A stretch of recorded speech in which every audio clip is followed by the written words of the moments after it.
What's up, everyone? Tara Roberts here with Bleacher Report. I hope that you are ready for week 14. It's a big one. It is our last playoff push here for the vast majority of us. We are heading into the fantasy playoffs. So this is the literal perfect time to talk about fantasy sleepers for the playoff run. Guys that can help you out this week, next week, all throughout the fantasy playoffs, give you the most upside as we try to win our fantasy leagues here. I hope week 13 was not a big issue for you. I hope everything went well, and I hope you're ready to get going and flowing into week 14 here.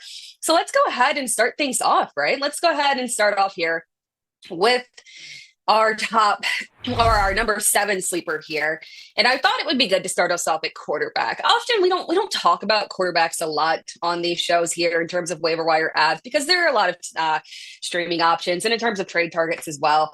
But unfortunately here, quarterback is just dwindling down significantly.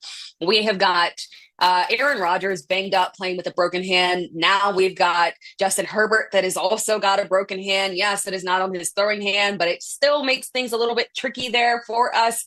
Then you say, okay, well, what other teams could we possibly turn to? You can't turn to Cleveland, obviously. You cannot turn to Minnesota, clearly. There's a guy like, I don't know, maybe CJ Stroud on waivers. Maybe you go grab him. Oops. Oh, no, unfortunately, he is facing Kansas City there. Are you trying to start Kirk Cousins against Seattle? You don't want to turn to Tyler Shuck or Cam Ward. Who do you want to turn to here? I think Tyrod Taylor is probably our best bet here. Tyrod Taylor, who has ascended here as the Jets quarterback. At no point did we really think that we would be leaning into the Jets after they started trading off all of those players, but they've been able to pull things together rather nicely here. Tyrod Taylor has, while I love Justin Fields there, Tyrod Taylor has been an improvement there in terms of the pass volume. Unfortunately, there that we were just struggling to see with Justin Fields. So now we turn to Tyrod Taylor, and weapons obviously depleted with Garrett Wilson out, but he's got some guys that are stepping up, and we'll talk about that a little bit later, though. But as we look there, it's not taking a ton of volume through the air for him to get us a very usable fantasy week because he has rushing upside. That is what we look for in our top streaming options at quarterback. And we had seen it a little bit, obviously, and we know he has that capabilities, and that's a very fine part of his game. But we finally saw it push through and really take us over the edge there from a fantasy perspective this week.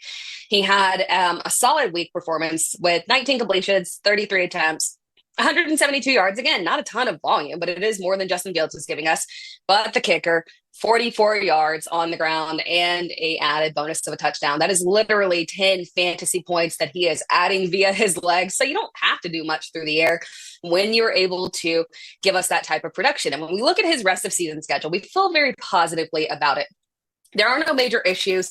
Matchups are pretty good. He should be able to thrive in general here. So when we're looking at a good streaming option there for us, we can look at Tyrod Taylor to feel positively about here as we head into the fantasy playoffs rest of season. And he is playing against Miami. Miami has been really rather friendly this season, so we're feeling good about it. Let's move on to our number 6 player here, and then I'll answer some questions in the chat. So of course, make sure that you guys are dropping your comments and questions in the chat. Anything that you got, waiver wire ads, start sits, rest of season, all that good stuff there. This one is going to be interesting here. It is Chris Rodriguez, our number 6 here. Chris Rodriguez just continues to be solid overall for us. We feel good about him in general in terms of the production that he's giving. And it's not eye-popping.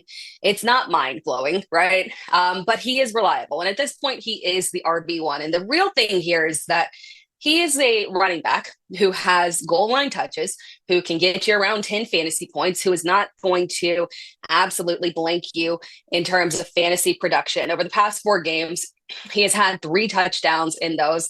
He's been really good for getting you around 9 to 13 fantasy points in a game there.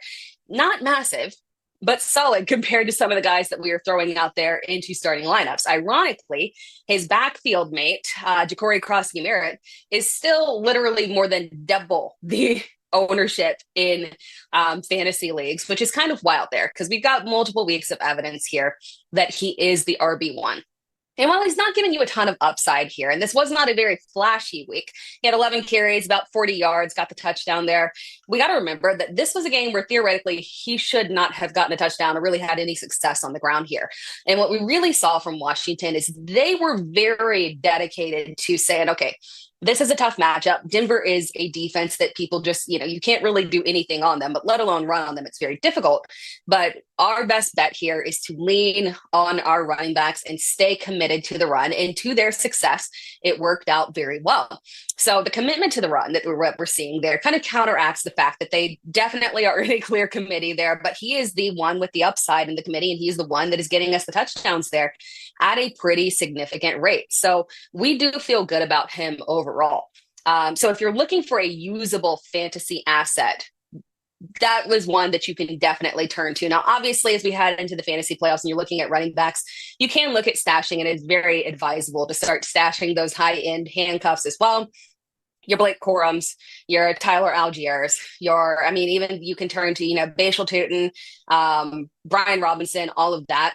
But a lot of times those guys, the production is a little bit random here. So if you're looking right now specifically for your playoff push here and to really solidify yourself, Chris Rodriguez can be your guy. And again, the rest of season schedule is very friendly there. They're committed to the run. And at this point in time, it does not seem like we are getting Jaden Daniels back this week. So they're going to continue to lean on that ground game. So if you're looking for somebody to give you 10 fantasy points on a week-to-week basis, you can turn to Chris Rodriguez there.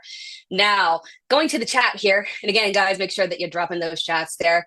From Boss Hog 12, is Brian Thomas Jr. droppable for Jacoby Myers at this point? I hate to be reactionary, but I don't think it's reactionary. We've got weeks on weeks on weeks of evidence here. We've seen one ceiling game this season from Brian Thomas Jr., and we've had a wide variety of casts coming in and out in terms of production here with, even Parker Washington, De'Ami Brown, Travis Hunter, all that good stuff, and now Jacoby Myers. And the one thing that has remained constant is that Brian Thomas Jr. is absolutely not giving us anything that we can rely on a week-to-week basis here. I would make that move, as crazy as that sounds, right? Because we've been holding on here, crossing our fingers, like this guy that was drafted so high in fantasy drafts, like it seems illogical to drop him, but unfortunately, I do think the more reliable asset there is Jacoby Myers. From our grade 37, what do I do with Lamar Jackson? It depends on what you got there.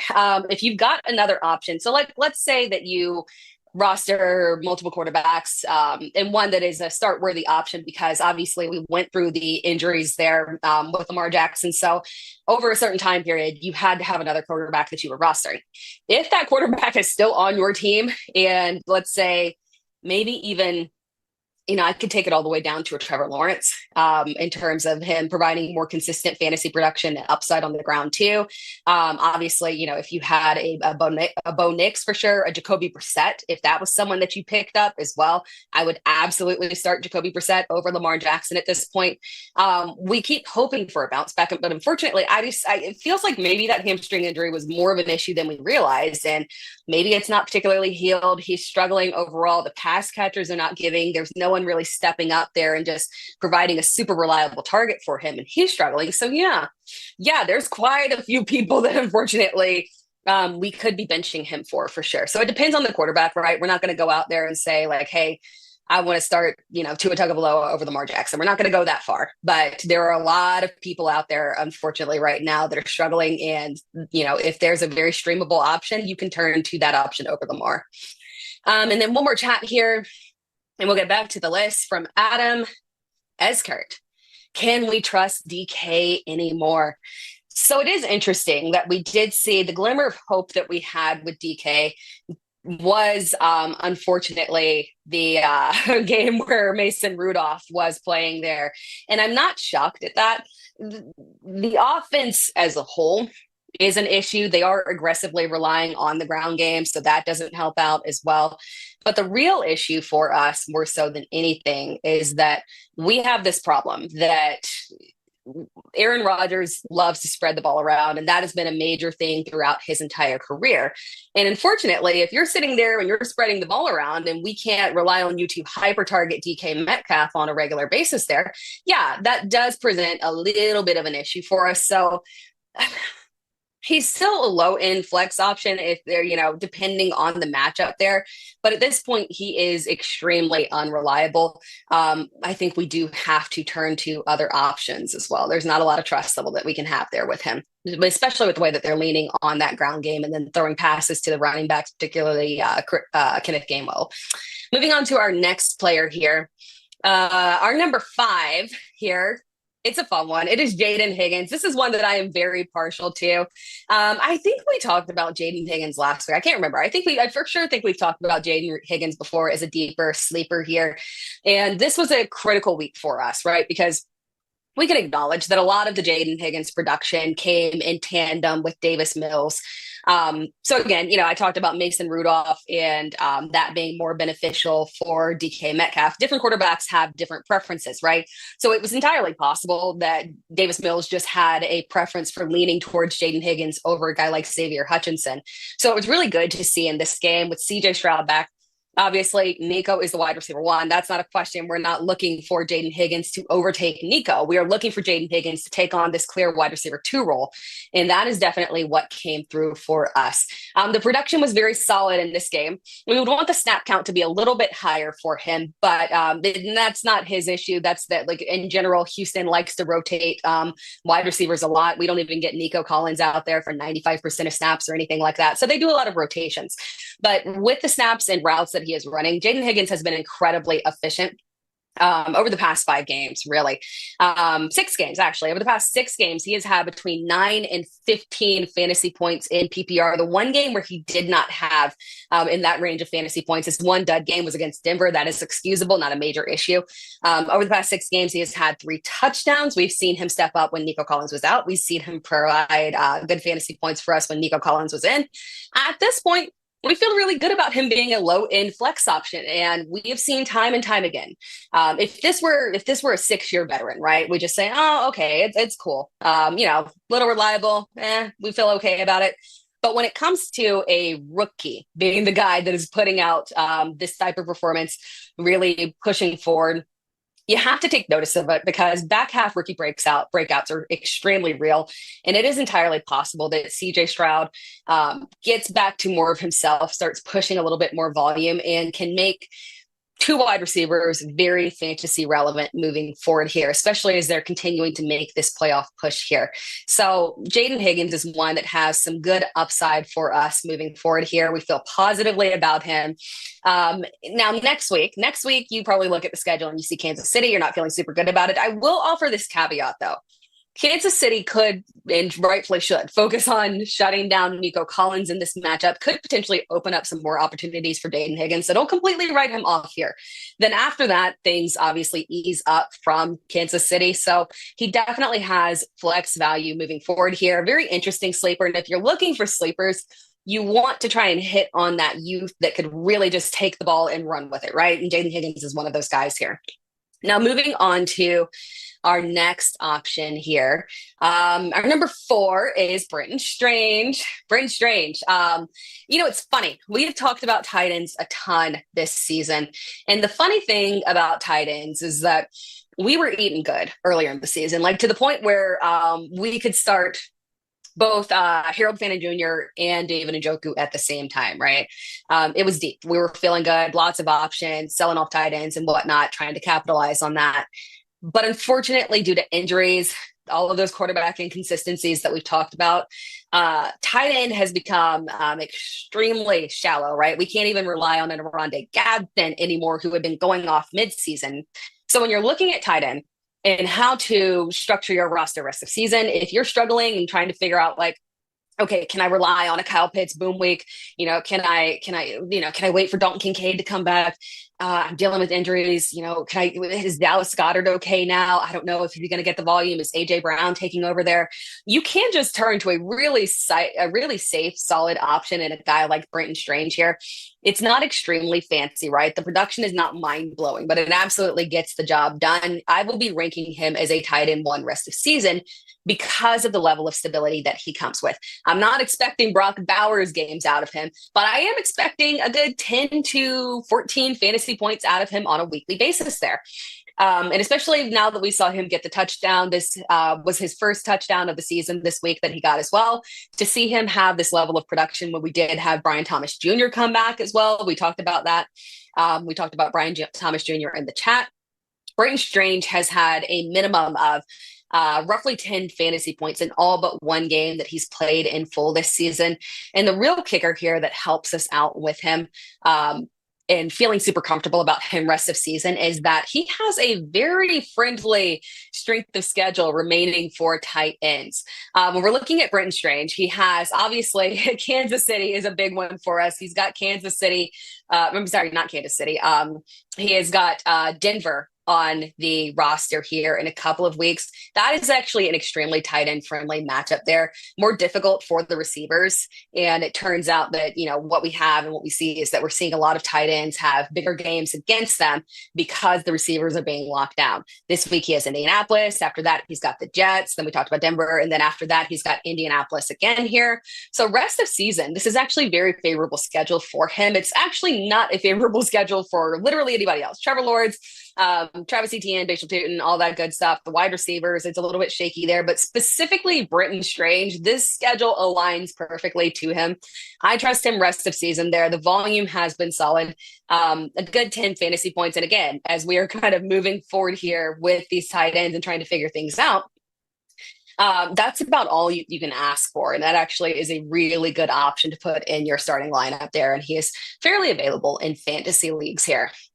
Now, moving on to the chat here from Marvin, 2403. I need a receiver to pick up. Just lost St. Brown. Who do I get? We got to put. So the good thing here for you is Amon-Ra St. Brown's injury is a low ankle sprain, not a high ankle sprain. So more than likely here at maximum, it's going to be 1 week. But again, this is a very critical week here. So I can't say this with confidence. Again, we talked about Jaden Higgins as one that you can add. I would also look at Greg Dortch as one as well, with Marvin Harrison Jr. dealing with the injury. Greg Dortch would ideally be on this list if I had clarification in terms of how serious the heel injury is to Marvin Harrison Jr. I'm not entirely sure. He spoke after the game to the press, so might not be super serious, but it's one to pay attention to, because if he's out, I would feel super comfortable with Greg Dortch. He's had, in the 2 games that Marvin Harrison Jr. missed, he had 6 receptions in each of those games and a touchdown in each of those games as well. So very solid option. And if you just want to play it safe, like just in case, you can absolutely turn to Isaac TeSlaa as a direct replacement there. They play a little bit different. And obviously in this game, we saw the big beneficiary be Jameson Williams. But knowing Dan Campbell, if he knows that Amon-Ra St. Brown is going to be out for the full week and has time to game plan specifically, I know that he is going to drum up something special, multiple something specials for Isaac TeSlaa. So that's also a really good pivot for you, and one that people probably won't be fighting to get on waivers. So that's a really easy one that you can slide in there in case he does not play this week. Chat here from JalX851. Is Jaden Daniels droppable? I have Brissett. So thoughts on Brissett for the fantasy playoffs? Yeah, it's fortunate. If you have to make room on your bench, it is realistic. The update that we got earlier today is that, he's still not in a position to where he can handle the contact, right? So more than likely, we're looking at him not being available this week. You're good with Jacoby Brissett, quite frankly. You can, and Jaden Daniels, it's weird because, his upside wasn't massive, right? He had been struggling as well. He had been one of those, not exactly like Lamar Jackson, but again, you're dealing with injuries and whatnot. He had been struggling a little bit in terms of giving us that true fantasy upside that we saw from him last season. So Jacoby Brissett is a solid QB1 rest of season. You can absolutely start him. Schedule is good as well. There's only one issue in there. I think the LA Rams is one, but again, he'll throw volume against them. So not a major issue there. More than comfortable with you dropping Daniels and picking up something that could be an actual usable asset for you in the fantasy playoffs and just rolling with Jacoby Brissett rest of season. Moving on to our next player here is, we're talking about Jacoby Brissett. Let's talk about Bam Knight there. Let's keep it in Arizona. Bam Knight is our next player on this list. And this is potentially a really big critical one right here. And this is speculation, right? Unfortunately, we have to speculate because the Cardinals are not being very forthcoming, unfortunately, about information. They're being a little closed-lipped, right?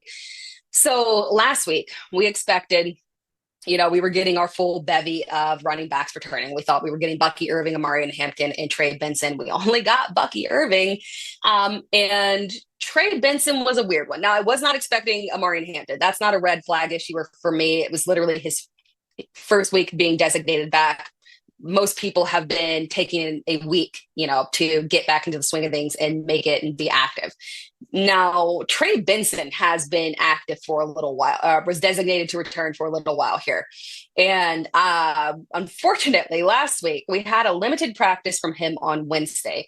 And then Thursday and Friday, he was downgraded to a DMP, did not practice. And that is concerning because if you kind of logically deduce it, and again, they're not telling us any information, unfortunately, but if you logically deduce it, you're kind of saying, okay, if you're downgraded, technically that means you had a setback, right?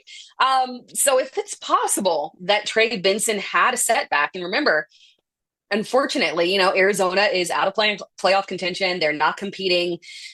Trey Benson was a fairly high draft pick for them, last season. So, and they, have the injury to James Conner. So their future in theory should be Trey Benson. So protecting that asset and not rushing it back does make a lot of sense. It is entirely possible that we maybe don't see Trey Benson rest of season, or maybe for a couple of weeks here. And as long as Trey Benson is out, we've also got Amari DiMercato dealing with a high ankle sprain here. So we're not expecting him back this week. Usually those are often 4-week injuries, right? Bam Knight has been very, very reliable in the absence of Trey Benson and Amari DiMercato there. Over the past, past 3 games here, he has had between 13 and 17 fantasy points in full PPR. He is a solid start here. And again, we talked about, Jacoby Brissett and the fact that he is allowing so much VAR. He is producing so much volume to the point where we feel comfortable adding and starting a guy like Greg Dortch if Marvin Harrison Jr. is out. That kind of volume also translates to the running backs as well. He is providing plenty of checkdowns, and the receiving work is what's really helping out there because Bam Knight's not having massive upside on the ground, but he does get the goal line attempts there. He's been successful with them, so he's good for some touchdowns, and he's got some receiving upside. The ball has moved very well here, regardless of the matchup. So Bam Knight is a sneaky one. If for some reason that Trey Benson is shut down for the season because he's just not getting there with the injury, Bam Knight would technically be as close to a league-ish winning back that you could get because he is an actual RB2 level producer that you can plug in and potentially get top 20 production on a weekly basis there, which is pretty critical there. So moving on to our next player here, we're going to go to our number 2 player on this list. Our number 2 player on this list, this is a fun one here. It's Darren Waller. Go with me on this. I've talked a good bit about Miami here, and Miami's rest of season schedule has just been really the kicker here in terms of wanting to actually give this wayward offense outside of Devon Achane a little bit of attention here because rest of season schedule is very friendly, but really the position that it is most friendly for rest of season is specifically tight end. So Darren Waller, I know that your trust level is kind of low with him, right? Because he's Darren Waller, and ideally, we knew he wasn't going to make it through an entire season here, but we're not asking for him to make it through an entire season. We're asking for him to make it through 4 games for the fantasy playoffs for us, right? And he made it through this one game. He was playing on a limited basis. Not shocking, right?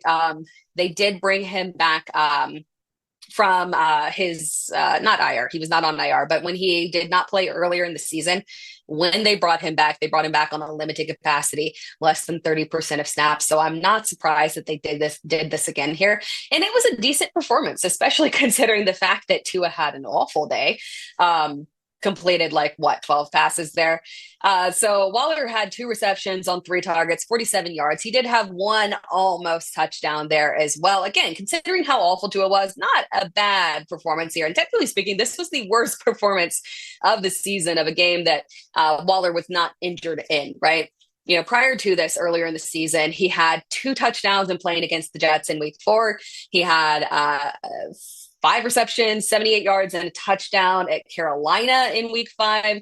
And then he had a matchup against the LA Chargers where he got a touchdown before getting hurt. Obviously, he has been a touchdown magnet, and that's not unusual considering what we have seen from him in his career when he is actually healthy. So if he can just hold it together, like just for 4 games here, which is very, very doable, right? If he can hold it together for 4 games here, Week 14, we've got the Jets. Again, this is the matchup where he had 2 touchdowns way back in week 4. So we really love this matchup. And by the way, this is a far different Jets defense as well. So there's even more potential upside here.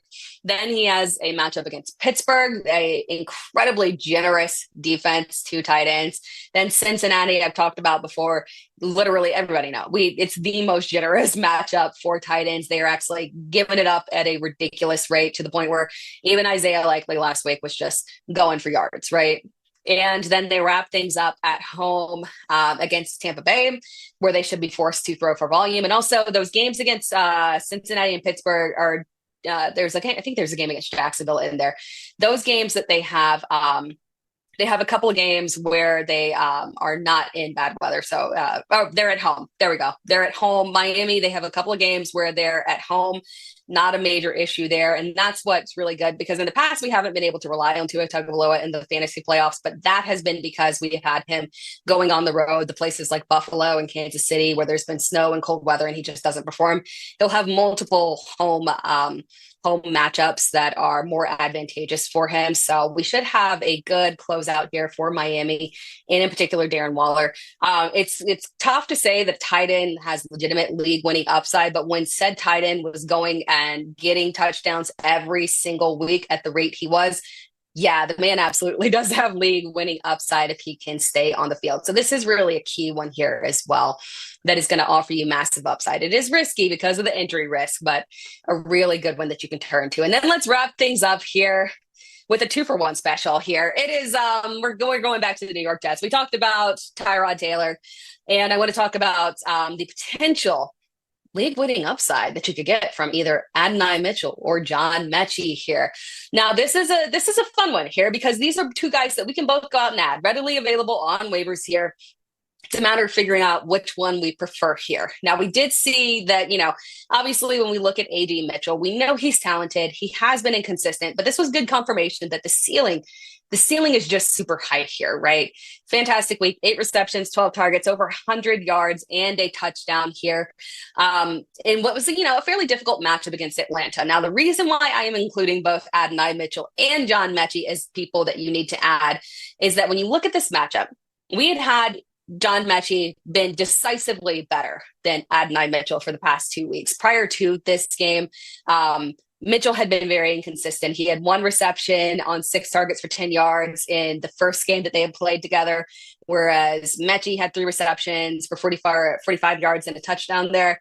Then they had another game where Mitchell had just 2 receptions. Mechie had 6 receptions, 65 yards, and a touchdown. So he had outperformed Adonai Mitchell consistently for 2 weeks in a row. But it was very interesting for us to see this flip here, because there's something that we can specifically point to. This was a matchup where John Mechie was matched up in coverage with AJ Terrell. AJ Terrell, who can be a shutdown corner. It's inconsistent. Atlanta's defense is inconsistent, but occasionally the man can perform at an extremely high level there.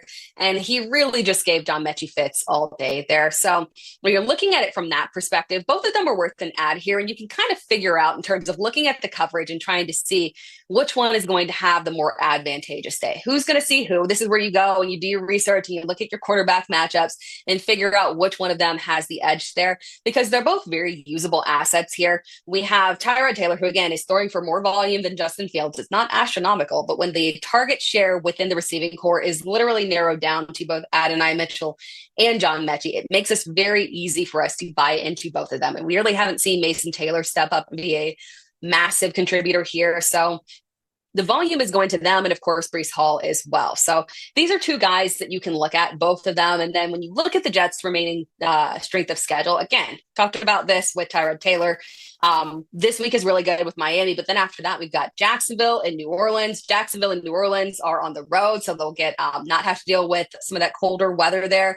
And then they go back home for a matchup against New England, which has become more pass friendly here. So rest of season schedule is very favorable to both of these wide receivers.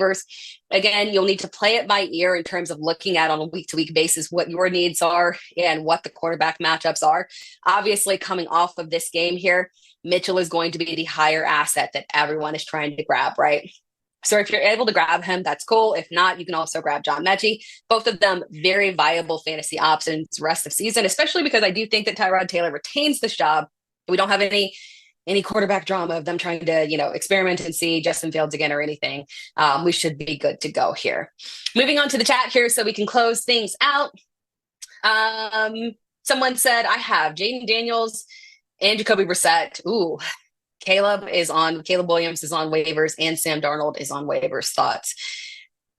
Caleb is tempting. I'm not gonna go to Sam Darnold just because, again, we have seen that I think, defenses are, again, starting to figure, and I think they kind of knew that based off last year, but I think defensive has started to figure out that you can pressure him into some struggles there. So he is not my ideal. I would definitely lean towards Caleb Williams over him, but I think you're good to just stick with Brissett, quite frankly. I think it's perfectly good to roster Brissett and then maybe drop Jaden Daniels and Caleb Williams if you just want to be safe, right, in terms of having a nice backup quarterback option there. But my preference there is definitely Jacoby Brissett. I mean, you're good for 40 attempts. You're good for 300 yards. You're good for multiple touchdowns. He's just good, people, in terms of the volume that he is pushing. And again, rest of season schedule is pretty good with the exception of the LA Rams matchup.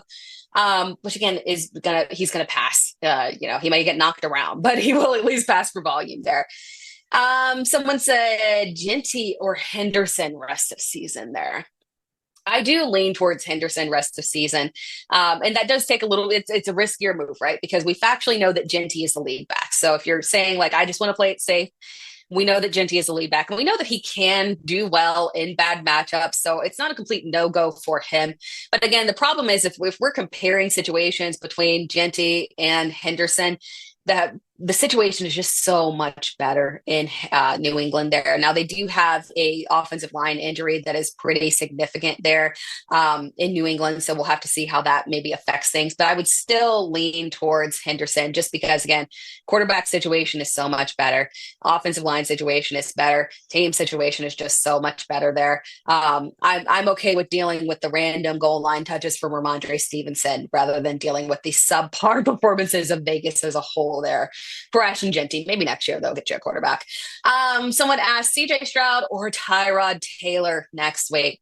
Yeah, unfortunately, I do have to go with Tyrod Taylor. Stashing CJ Stroud long term is not a bad move. If you have the ability to do so, he's obviously a quarterback that we know can have extreme success. We can, stash him. But next week, I'm not starting him against Kansas City. I would definitely go to Tyrod Taylor there. If he manages to succeed against Kansas City, more power to him. I don't want to risk it, especially with that offensive line. From Phillips Jones, you think Garrett Wilson will play again this fantasy season? I don't. That is their franchise wide receiver one at this point. Well, not even just at this point. We know for a fact that's their franchise wide receiver one. It's a re-injury, right? So he tried to come back, but same injury. So he got injured, tried to come back, re-injured it.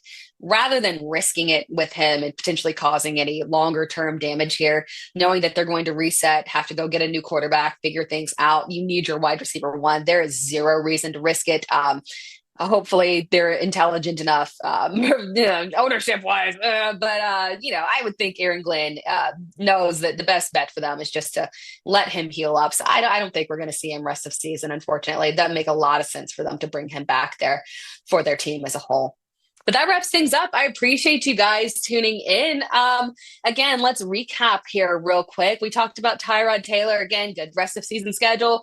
Probably one of the more top tier streaming options in week 14, given all the terrible matchups, bye weeks, injuries. It's a mess at quarterback in week 14. So Tyrod Taylor is a priority add if you're looking for a streaming option at quarterback.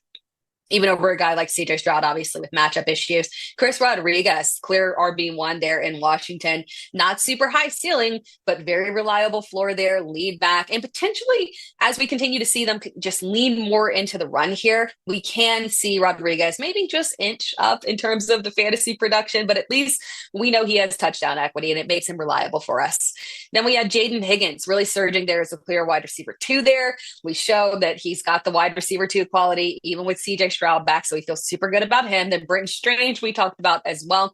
Brent Strange, who is just as we continue to get these desolate tight end performances, is putting up a solid 10 fantasy points in a game here. We have to trust it at this point, and his rest of season schedule is very tight end friendly.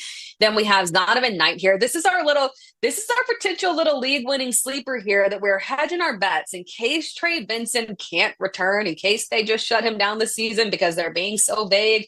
He didn't practice this week, and it looked kind of like there might have been a setback here. If Zonovan Knight can retain this RB1 role rest of season, weekly solid streaming option for us, weekly solid flex option, and low end RB2 option as well. Then Darren Waller, we talked about the upside that he has, the fantastic strength of schedule, just so advantageous to tight ends there. The touchdown equity that he showed early in the season, if he can stay healthy, that is legitimate league winning upside, the perfect fantasy sleeper for you. And then the combination of Adonai Mitchell and John Mechie. Again, two guys, clearly the wide receiver 1 and 2. It shifts on a weekly basis here. We've got 3 weeks, 2 weeks that Mechie was the wide receiver 1 week that Mitchell was the wide receiver 1, but he did show the higher ceiling. So that does give him a little bit of priority there. But we got to play it by ear in terms of monitoring those quarterback matchups to see which one is going to get the better targets moving forward there on a week-to-week basis. But strength of schedule, again, we talked about with Tyrod Taylor. Very good. We feel good about both of these players here as potential stashes heading into the fantasy playoffs. All right, that wraps things up. I appreciate you all tuning in here. Again, make sure you've got your alerts on. We've got so many injuries that we are dealing with as we head into the fantasy playoffs, so you do not want to miss any notifications as we close out this fantasy football season and we head strong into the fantasy playoffs. And I will continue to be here with you through the fantasy playoffs here with any advice that you need to help you win your league. And you can find me across all social media platforms if you need me, across all social media platforms at It's Tara Time, ITSTRATIME. Other than that, have a fantastic week. I will see you all here next week. Good luck with your lineups and enjoy the Monday night game, guys.